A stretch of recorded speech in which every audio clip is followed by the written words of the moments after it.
concept of push-forward measures.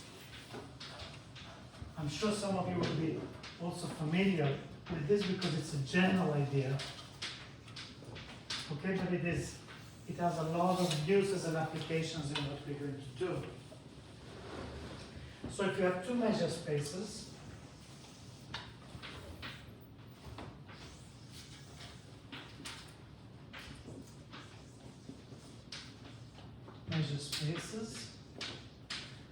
it just means spaces with some sigma algebras defined on this, and then you have a map H, which is a measurable map.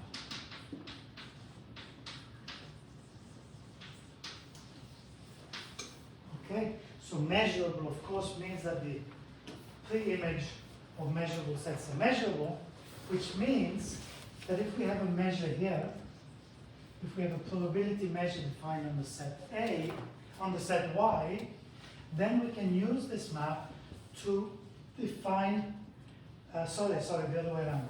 We start with a measure on the set X, okay, and you can use this map to push forward this measure and define a measure on the set Y, right? So it's very easy. You take a set A, measurable set A, then by the measurability of H, the pre-image of A is measurable.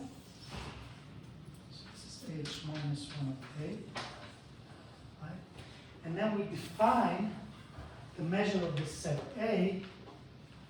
So we define a measure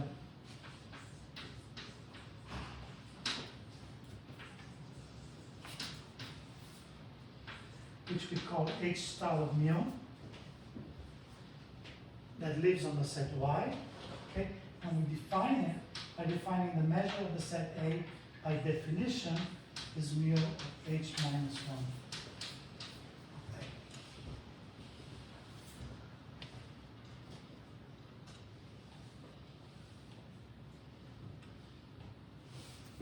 So this is fairly easy to verify that this is a well-defined measure. If mu is a probability measure, then this will also be a probability measure, right? So you define the measure of each one of these sets by its pre-image. Okay, so check that. So H star, so if Mx and My are the spaces of probability measures,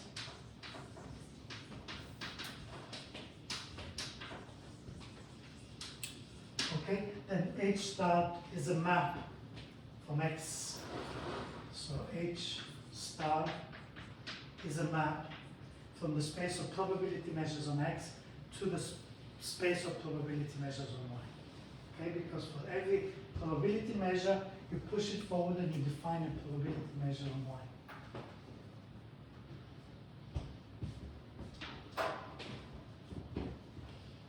So this is a very general concept,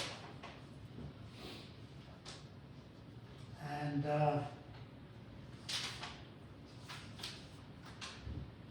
we can also use it, of course, if we have the map f from x to itself, right? So if f x to itself, then we can use the same thing, right? We can define f star, which is now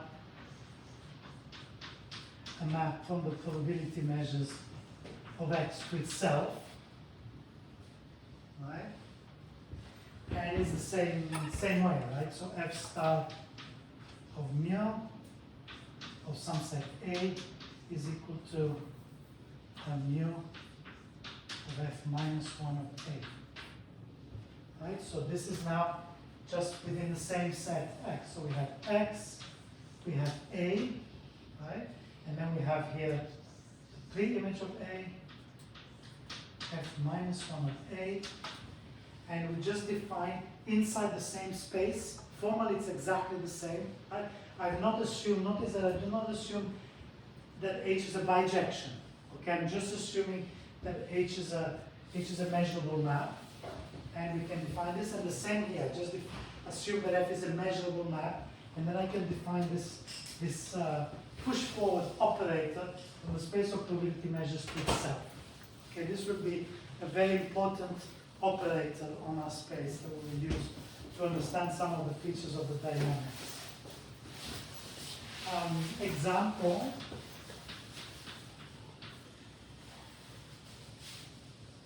Suppose mu is equal to the Dirac delta on some point x naught.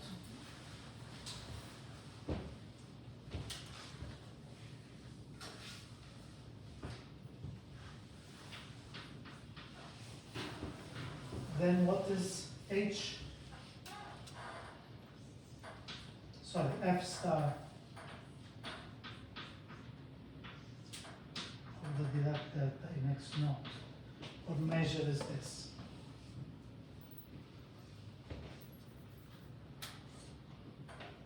One supported on the image. On the Something supported just on the image. on the image. On the image, remember you're Yes, pushing it forward, on the image. right? So you're looking at the image and you're pulling back the image and using that measure, right? So that's right. So F star delta x of A. Okay, I will let you kind of check and verify this, but this is exactly delta x1. So in fact, because if you take a set that contains x1, its pre-image contains x0, right? So you can easily check that that is what happens. And also you can iterate. The advantage of having this push forward on M of x is that we can define also, we can iterate this, so we can take Fn star mu, okay? And you can check again that this is just mu of F minus n of A. So we can iterate this operator, right? We can define a sequence of operators Fn star that are just defined in this way. And here you can see that you will get exactly the same thing. So F star n of delta 0 is equal to delta xn. Exactly equal to that. So if you remember one way, so really I'm just introducing notation here, right? So remember that one of our objects of study was this sequence of measures mu n at 0, 1 over n, the sum of delta xi, I equals 0 to n minus 1. Right? And so we can write this using the operators, we can write this as a push forwards. This is just the average 0 to n minus 1 of the push forwards of delta x naught. Okay, this will be useful because we will generalize this in a very useful way. Okay, so this is the notion of push forwards. And then one way, let's see, so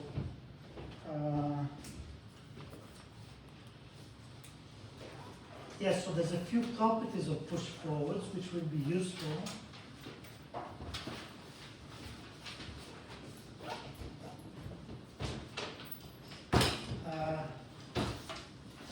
Lemma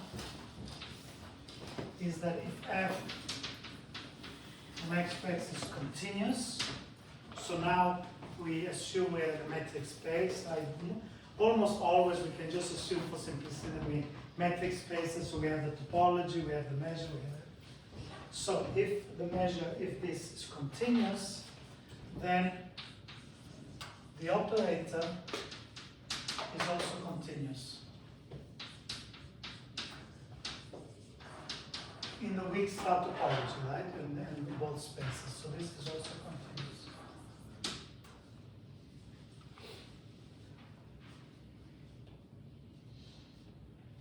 So I will leave for you, this is a very simple exercise. It's in the notes anyway, it's just one line to just check using the definitions. And then another lemma which is also very simple and will be useful is the following, is that for all phi in L1, we have that the integral of t with respect to the push forward of a measure is the same as the integral of phi composed with f with respect to the measure.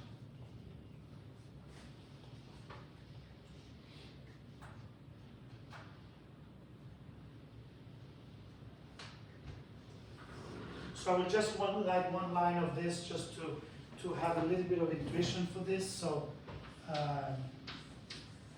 proof is that, suppose first that there is a characteristic function. Suppose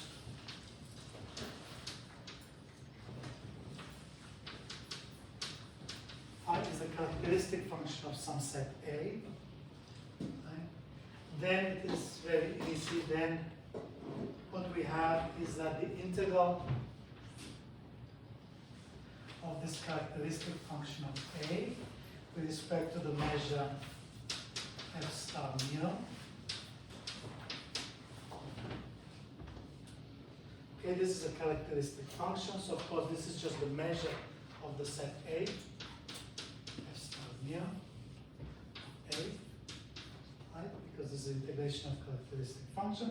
By definition, this is equal to mu of f minus 1 of A. Okay, and again by definition, this is equal to the integral of the characteristic function of f minus 1 of A d mu. Right? And this, the characteristic function of f minus 1 of A is just the integral of the characteristic function of A composed with f.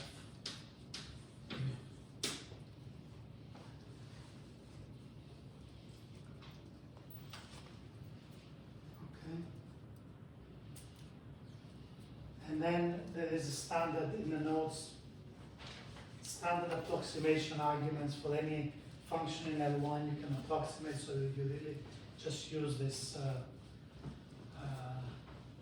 okay, use approximation arguments.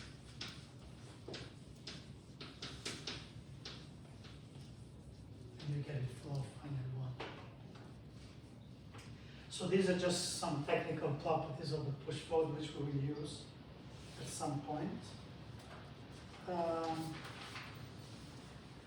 Then what I wanted to comment is also that if H is a bijection, if F of H is a bijection, if they're invertible, so let's go back in a second to the more general case, right? So if H x to y is a measurable, a bimeasurable, it's a measurable bijection,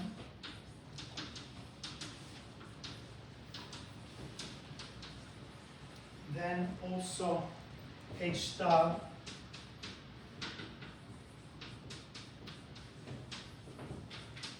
is also a bijection. So this is also easy to check that it just maps measures to measures, so it maps probability. It matches up all the probability measures. And, okay, let's see, one of the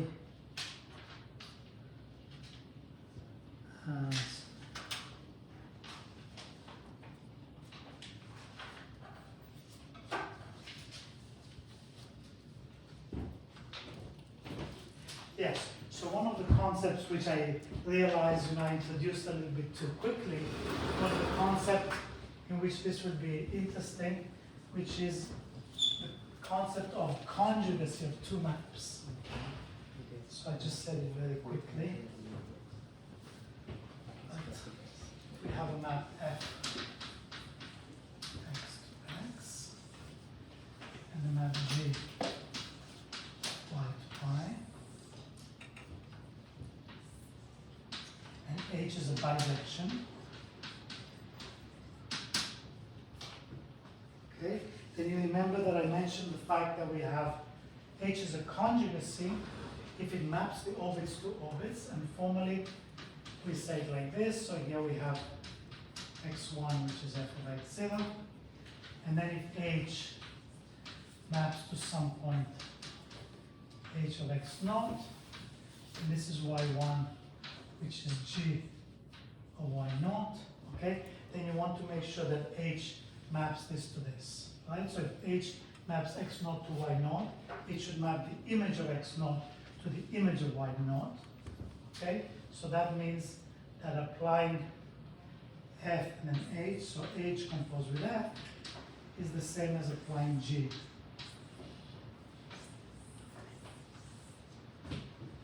This is called conjugacy, right?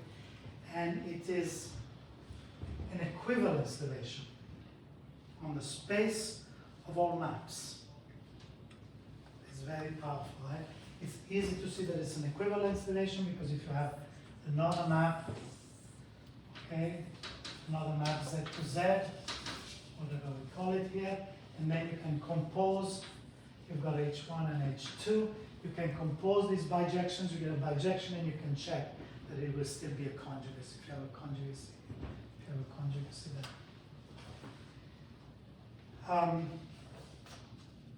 We can also strengthen the definition of conjugacy by assuming that H, if you have metric spaces, you can, for example, assume that H is a homeomorphism instead of just a bijection. Or if, or that H is a bimeasurable, is measurable, right? And or even if these are differentiable spaces, that H is differentiable, right? And so these are called topological conjugacy or measurable conjugacy or C1 conjugacy according to the regularity of this conjugacy, okay?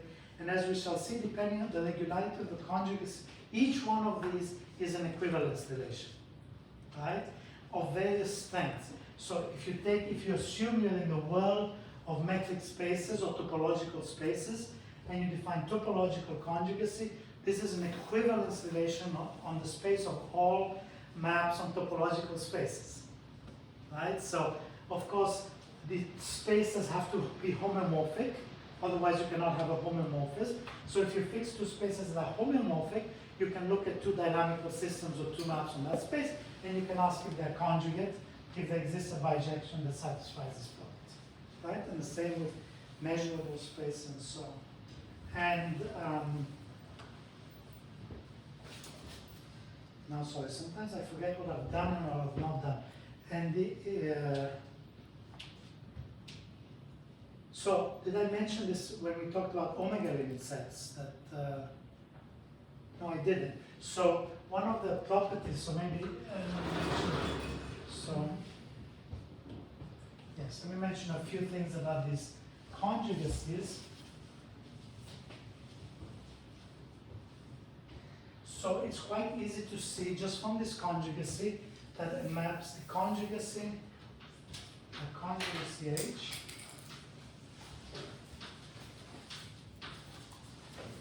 maps fixed points to fixed points.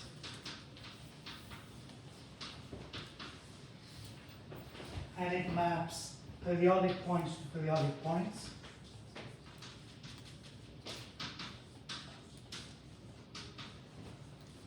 Of the same period.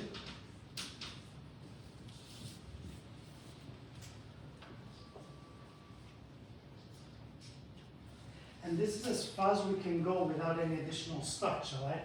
If you just suppose that x and y are just sets, then there's not much more you can say about orbits rather than either they're fixed or they're periodic or they're not, right?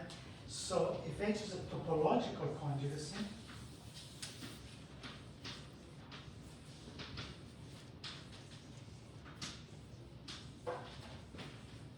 topological conjugacy maps omega limit sets to omega limit sets.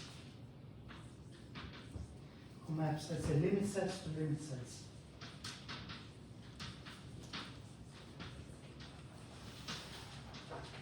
In other words, if you consider the omega limit set of some initial condition x0 here, and you look at its image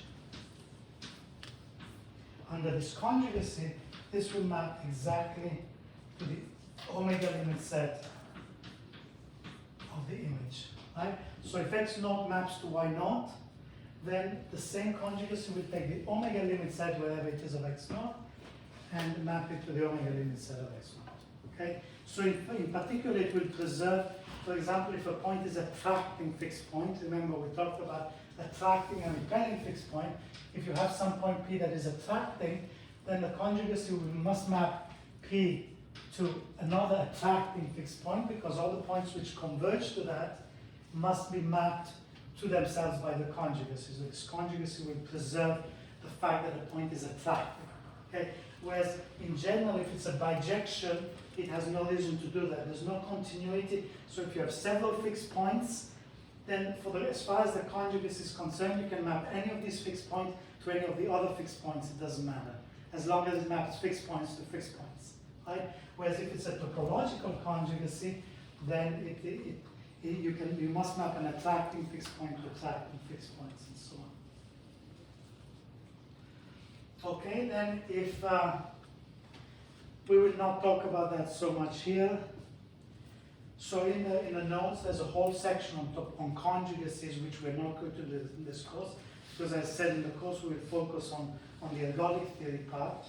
But conjugacy is a very interesting point, because it is the classification of dynamical systems, right? Just like in group theory, you want to classify groups up to group isomorphism. In many fields in mathematics, in topological spaces, you classify spaces up to homeomorphism. So these are various equivalence relations that we use to classify dynamical systems, right?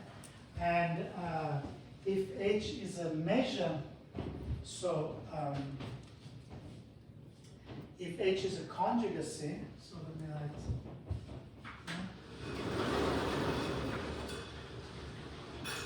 A measurable conjugacy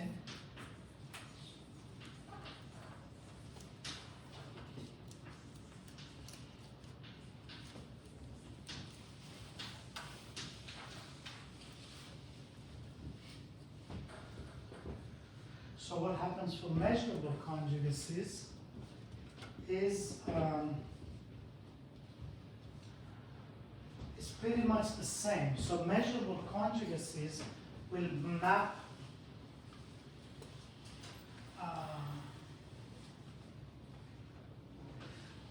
these Dirac averages. So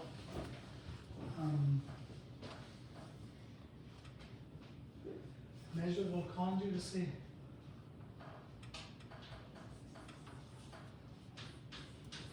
maps. Let's see, how do we want to write this? So if you take mu n of x naught, then h star, sorry, this, yes, so h, sorry, if you have a measurable conjugacy, then the corresponding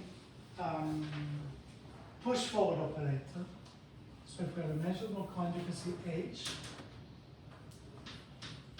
from h to y, okay, then h star of mu n of x naught is equal to mu n of h of x naught. Right, in other words, you take the Dirac averages along x naught, and you take the Dirac averages along y naught, and the operator h star maps these Dirac averages to each other. So it matches up the Dirac averages also. Okay, so you can easily check that. And since if f is also continuous, so if it's a measurable topological conjugacy, right? So if it's both, if H is a homeomorphism, right, then it is both. If it's a homomorphism on metric spaces, then it is both a topological conjugacy and a measurable conjugacy. And because it's a topological conjugacy, in particular, it's continuous, and so it will actually map limit points of the sequence to limit points of the sequence. Okay, we will see specific examples of this kind of thing. Yeah.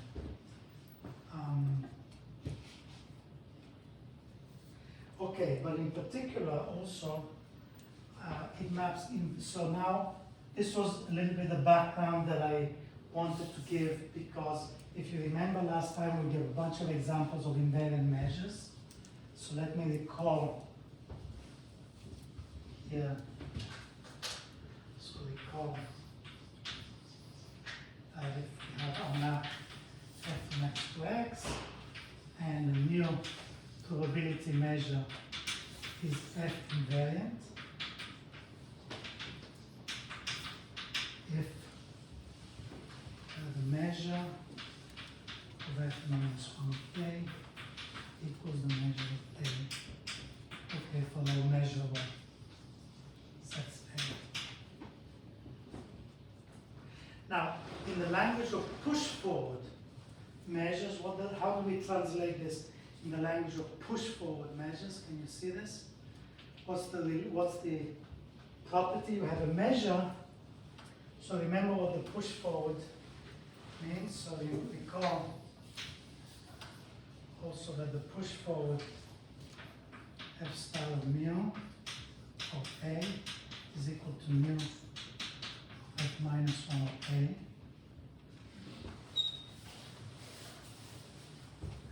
So if it's invariant, this means that this is equal to mu of A. Okay? So this means that f star of mu of A is equal to mu of A for every measurable set A, so they're the same measure. Okay? So an alternative definition, so mu is invariant, okay, if and only if f star of mu equals mu. In other words, it's a fixed point of the push forward operator.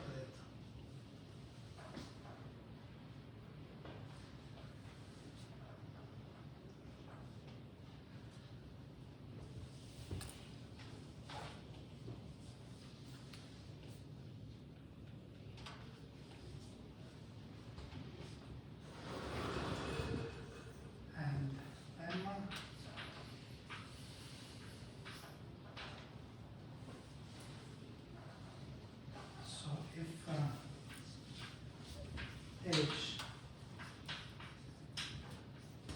x y is a bimeasurable conjugacy, okay, between two measurable maps, f x and g y. Okay, then H star maps invariant measures for x to the invariant measures for g on y.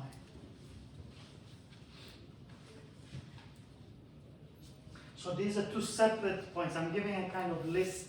I know I'm giving them quite quickly. Each one of these is quite simple, but you can go through them quickly. So this is one comment, is that the definition of invariance is a fixed point of the operator.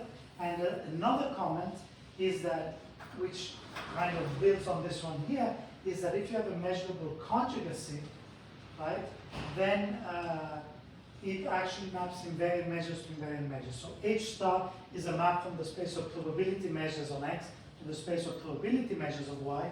The fact that H is a conjugacy means that the dynamics of F is matched to the dynamics of G, right?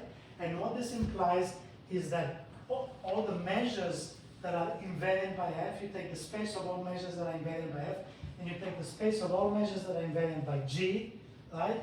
And the push forward operator connected to this conjugacy actually maps these invariant measures to each other in a bijective way. It's a very natural thing to happen.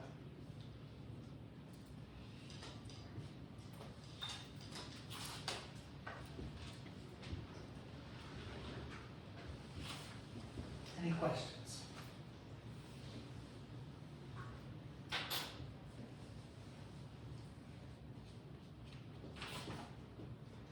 Okay, so the way we have used that, I want to give this example also that I sketched the other time, last week, is that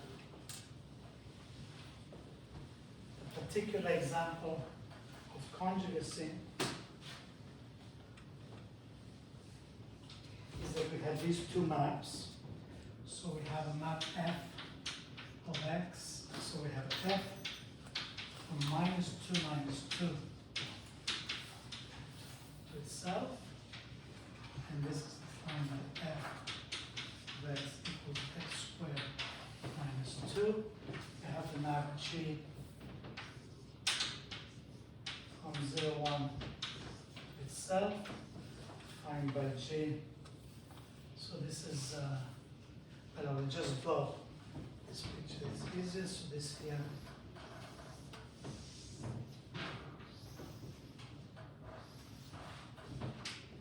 This is -2, 2 minus 2. 2, so this is just x squared, this is just a quadratic map.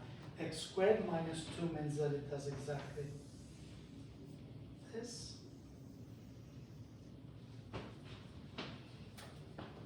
And then here,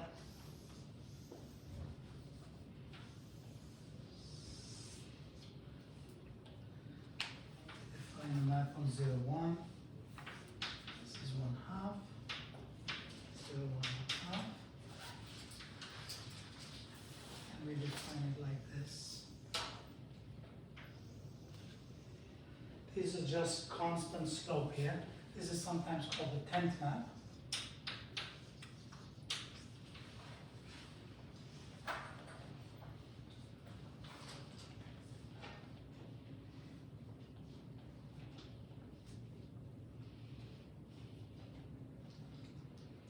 And it turns out, amazingly, that there is a conjugacy between these. So again, if we had some hours dedicated to this topological aspect of the theory, we would give lots of examples of topological conjugacy, but in general, it's very non-trivial to show that two maps are conjugate, right? So when I say that in abstract, it's very simple to say, okay, this is an equivalence relation, so this gives a way to partition your space into equivalence classes, like from an abstract setting.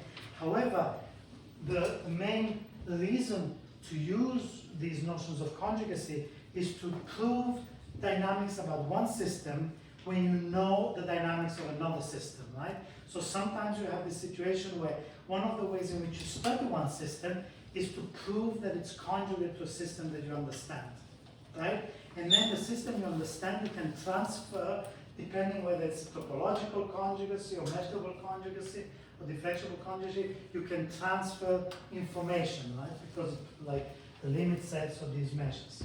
And this is one of these examples. So usually this is the techniques for proving systems conjugate are non-trivial, right? There are various techniques, non-trivial techniques that you need that usually you do not have an explicit formula. Like this is one of the only cases, I think it's probably the only case I know in which you do have an explicit formula, okay? So I'm going to give it to you. So this is just a map h of z equals 2 cosine pi z.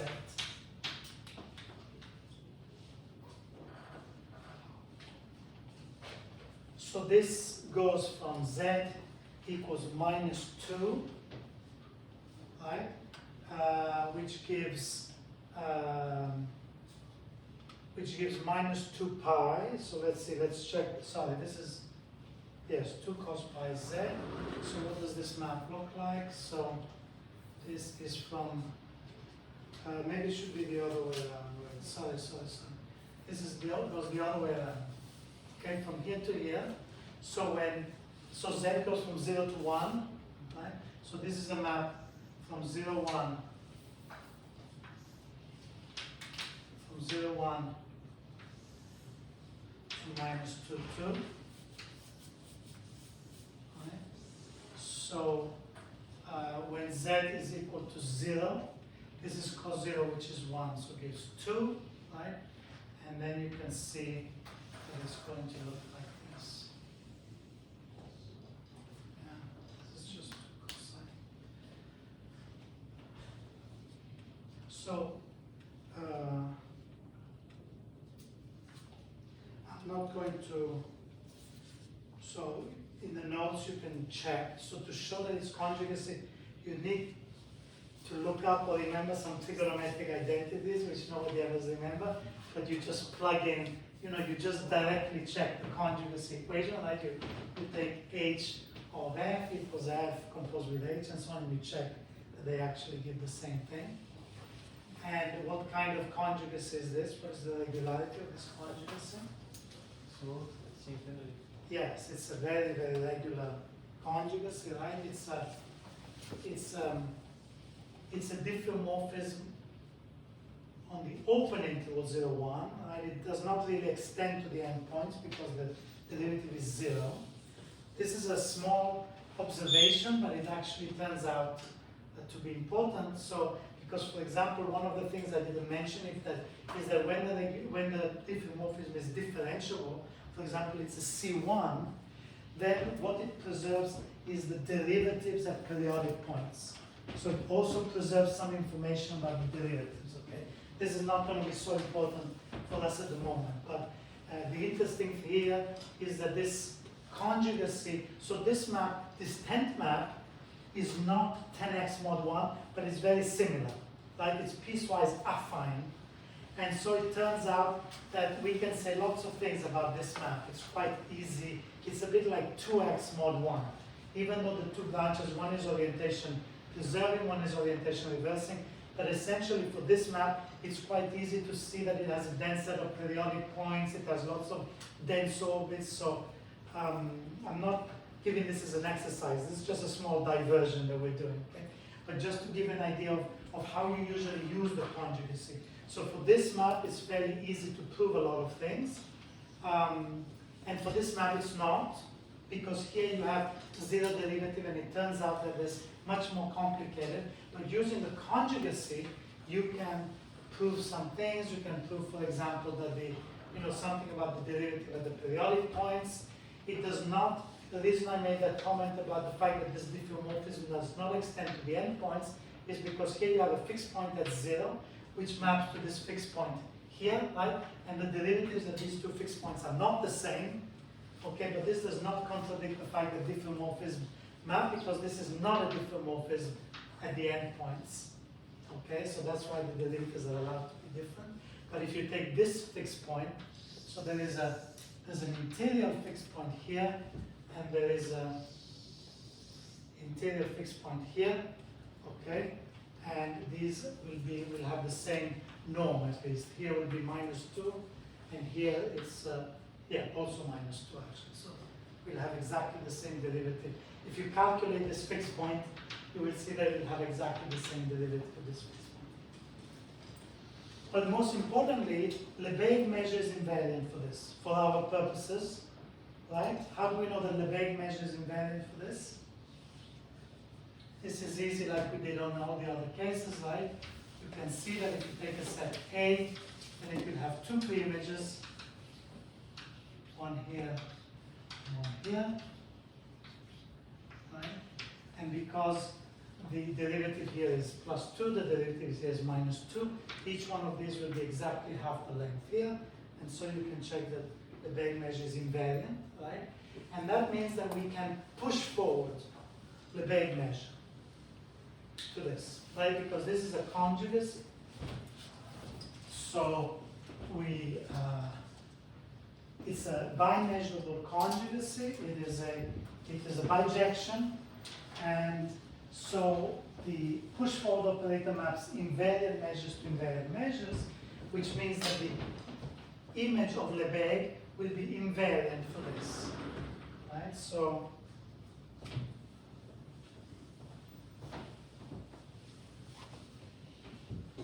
we can define the measure mu to be equal to h star of Lebesgue. And in this case, we can actually calculate explicitly what this measure is.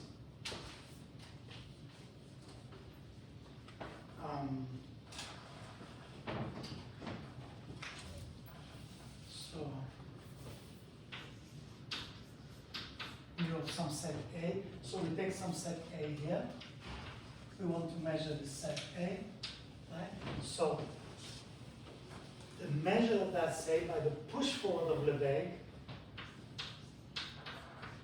is equal to Lebesgue of H minus 1 of A.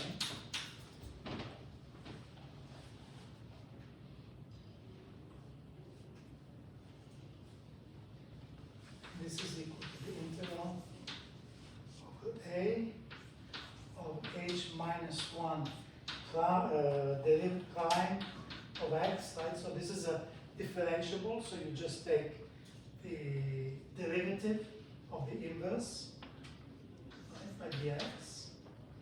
And this has an explicit form, which is just equal to 2 over pi integral of A 1 over square root of 4 minus x squared dx.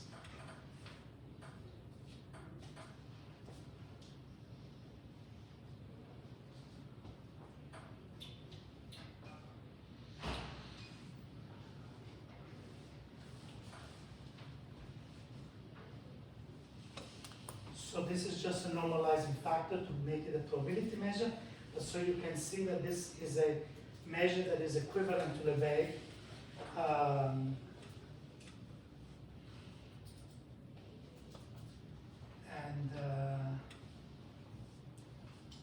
This is the density of the measure.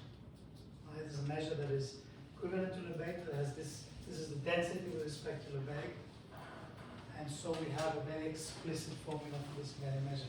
So the context in which I'm giving you this is just the context of the examples of invariant measures that we gave last time, right? So we had a set of examples of invariant measures, and I gave various invariant measures, and at some point I gave this one in a very sketchy way, so I just wanted to give it in a little bit more detail.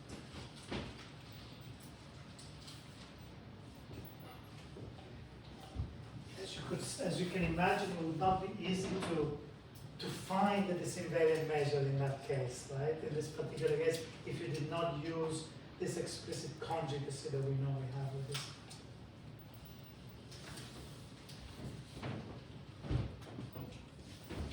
Okay, are there any questions?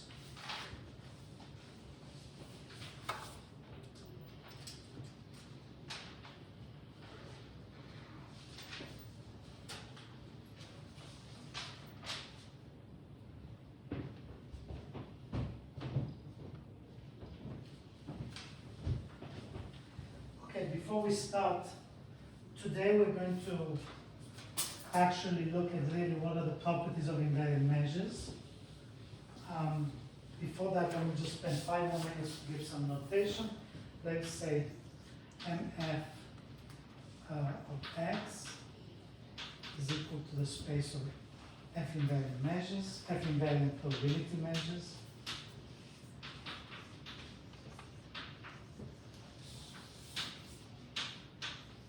Okay, this is a subset of the space of all probability measures.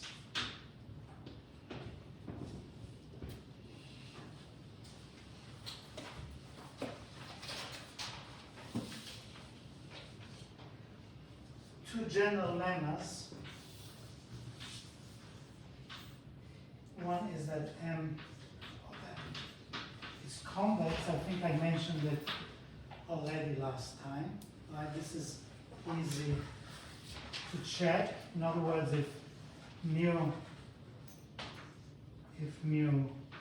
0, mu 1 are invariant measures, this implies that mu t, which is t times mu 0 plus 1 minus t mu 1 is also invariant.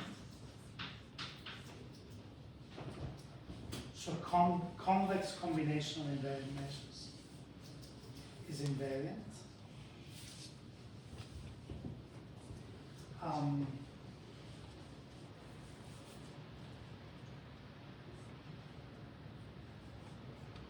And second lemma is that mu is invariant and only if the integral of phi composed with ft mu equals the integral of phi d mu for all phi continuous.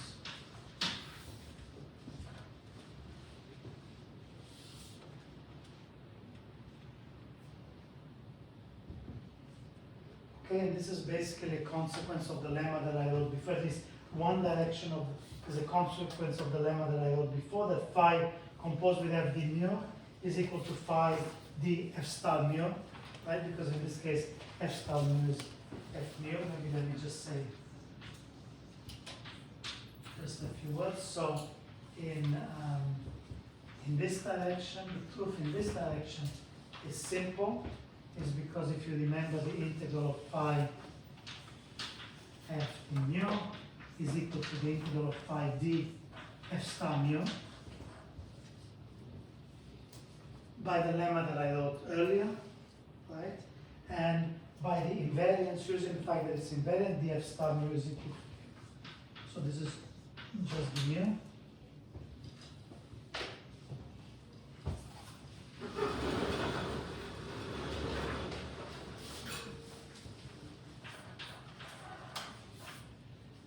Other direction is just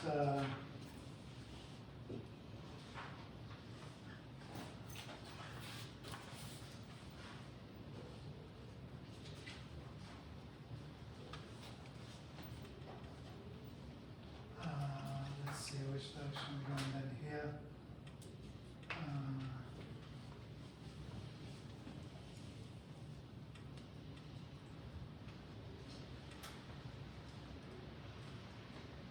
So if we assume that this is true, okay, then again we assume that this is true, but this is equal to this, so we still have this here, right? So we have that phi d mu, integral of phi d mu is equal to integral of phi df star mu for all phi continuous, right? If we assume that, and therefore since measures are linear functionals, right, what this is saying is that these two measures are equal for all continuous functions, and so this means that they're the same measure, right? So this implies that mu is equal to f star mu, right? Because if two measures give the same integral for all continuous functions, then they're the same measures.